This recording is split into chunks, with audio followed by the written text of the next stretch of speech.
Sabi ni si Kong Laila at saka nitong si Kong sinundahan niya ba yun?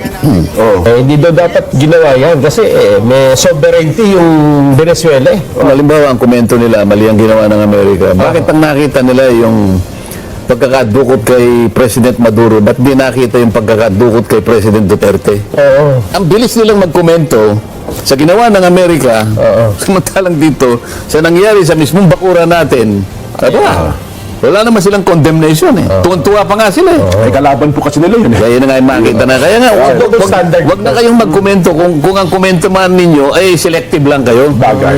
No. Bakit yung nasa ng ilong Sa mo? tungkil ng ilong hindi na. Hindi kasi yung nata Amerika mismo, ito kasi kapwa Pilipino sin eh. Lalo nga mabigat to. Sinuko mo talaga.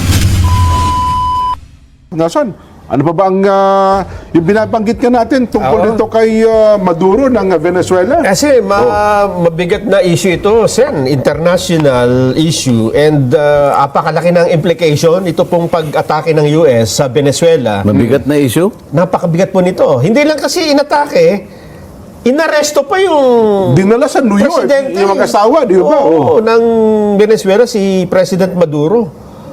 Halos madurog eh, ano? Naturog ho talaga. Pero, ang tanong ng iba, siyempre, pwede ba palang gawin ito sa... Sa isang bansa, di ba? Oo. Yun nga ang komento ni isang senadora, isang dating senadora na ngayon eh mambabatas, pwede bang gawin ito ng Amerika? Na parang pakikialam sa ibang mga bansa? Ano bang kinomento niya para... Ano sabi ni senador, si Kong Laila at saka nitong si Kong sinundahan niya ba yun? Oh. Hindi daw dapat ginawa yan kasi may sovereignty yung Venezuela eh. Oho. Ako ayoko magkomento muna dyan eh. Kung halimbawa ang komento nila, mali ang ginawa ng Amerika, bakit ang nakita nila yung pagkakadukot kay President Maduro, ba't di nakita yung pagkakadukot kay President Duterte? Oo. Di ba? Yun muna ang pag-usapan natin. Yung sovereignty ng Pilipinas. Bakit ang nakikita mo yung malayo? Oo nga, no? Bakit yung nasa ng ilong Nasa mo? tungkil ng ilong, hindi na... Hindi kasi yung nata Amerika mismo, ito kasi kapwa Pilipino daw sin eh. Lalo nga ang mabigat to eh. Sinuko mo talaga. Oo. Bakit yung pagkaka-abduct Oo. ng sarili mong Pangulo, wala ka man lang nasabi na hindi mabuti. Tama nga daw sa kanila eh. Para sa kanila. Bakit doon bigla ka nakapag-dumad Mali. Oo.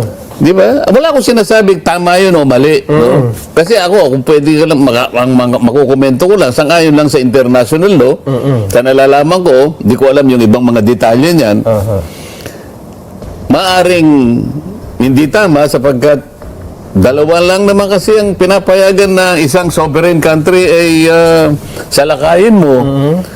Una, ang ginawa mo yun para sa depensa mo.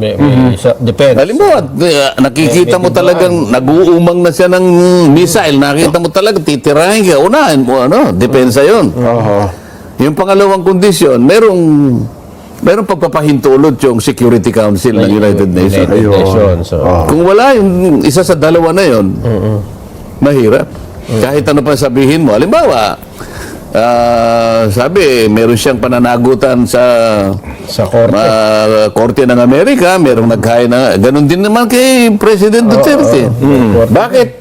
Ang bilis nilang magkomento sa ginawa ng Amerika, samantalang dito, sa nangyari sa mismong bakura natin, wala naman silang condemnation eh. Tuwan-tuwa pa nga sila eh. Ay kalaban po kasi nila yun eh. Kaya na nga yung makita na. Kaya nga, wag na kayong magkomento kung ang komento man ninyo ay selective lang kayo. Bagay.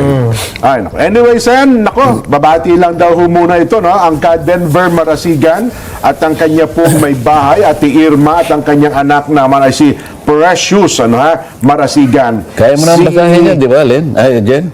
At ito daw po sa inyo ito eh. Ito muna sa yan muna sa prompter sa inyo. Ganun din daw po si Sister Cecilia Marasigan, ang mother po ng ka Roger Marasigan. Sila po yung mga taga riyan po sa Lipa City, Batangas North. Marami po salamat mula po sa ka Myra at ka Roger Marasigan. Maraming salamat po sa pagsubaybay nyo sa ating palatuntunan. Yan na po. Happy birthday Yeah. muna dyan, ha? Kay, ito, pinababase ni Kuya Odel to ha? Oh. Ang kanya may bahay. Aba, Birthday, Lilia del Rosario Ba? Ate Happy Lilia. birthday. Ayan. At kay ka Alfonso Rico ng Rizal. At pasalamatan din natin dyan, yung ate Malu del Rosario natin. Ay, Ate Malu, Oo. Saan ba sa Ate Malu? Sa abroad? Nasa abroad eh. Talaga naman, Hindi ka nakalimutan. Ay, nako. Batiin ng Happy New Year. Ayan. May kasamang chocolate. Oo. Ayun. Kasama ko dating guro sa Pasay, anak ng Ayun. Tatay Siring, de Oo, Rosario. tama. Ayan. Sa mga taga, nako, Sen, sabi niya, pakibati naman po ang mga taga General Trias, Cavite. Mayor John Ferrer, Sen, kaibigan niyo raw po ito, at ang board member Moritz Sison. Request po yan ni Kapitan Gilbert Satsatin ng Barangay Navarro, General Trias, Cavite. Sila po yung nag-organize noon sa pagpunta po ni Senador Marcoleta dyan po sa bahagi ng General Trias, Cavite. Mayor Ferrer at board member Moritz Sison at mga barangay captain daw po, Sen, sa mga taga General Trias, Tama dyan, Cavite. naalala ko yan. Opo. Nagpunta nga tayo riyan, napakabait ng mga opisyal na yan din. Opo. Isang araw nga gusto kong bumalik doon at kasama kita at saka Ayan, si sige Nelson. po. Isasama niyo po kami. Huwag kayong basta pupunta doon. Siyempre, kailangan niyo kami doon. Yan po, palambing daw po sa inyo, Sen. Oho. Happy birthday kay Brother Sammy Jimenez. Happy birthday po kay kapatid na Nicanor Bernardo Jr., tagapangasiwa ng Butuan City at sa kanyang may bahay na si Rose Bernardo. Kaarawan po nila pareho. Ang pagbati ay mula sa kanilang mga anak at mga apo. Parehong birthday ng magkasama. Sabay. Nangyayari pala yun. Ano? Oo. Happy 22nd birthday kay Brother Migs Tapia. Production ng... Nasa ganun ako yan. siyang, Opo. siyang producer natin. Opo. si Kaya Migs. si Migs. Oh. Kaya wala tayong masyadong At tipikita. sign language interpreter ng Net25. Paturo nga tayo ng... para sa ganun, yung mga ayaw nating sabihin ng diretsahan sign language na lang. Isa lang sa para hindi language na alam masyadong ko masakit. Ganyan lang po eh. Okay. Happy birthday kay Dr. Clemencia Maranan Garcia, Langlayan, Batangas. Happy birthday kay Ka Melchor Gabriel ng Grace Park, Caloocan. So, yun.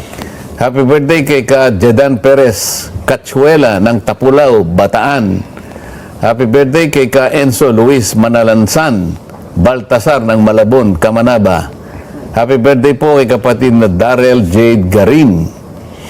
Belated happy birthday po kinakapatid na Haynes Sagana at Richalyn Labega na taga-lokal po ng Idyakakan, distrito ng Aklan. Pagbati mula kay Dale Amor Ramirez. Happy birthday to Nestor Villados na nasa job site Santa Cruz, Ilocos Sur. Pabati, happy birthday kay PB Alicia Topal ng Middle Arc, Edmonton, Canada. Happy birthday kay Jamaica Mangulabnan ng Subic. Happy birthday kay Charissa May Banag ng Quezon City. Happy birthday kay Roque Topal. Oh, doble na yan.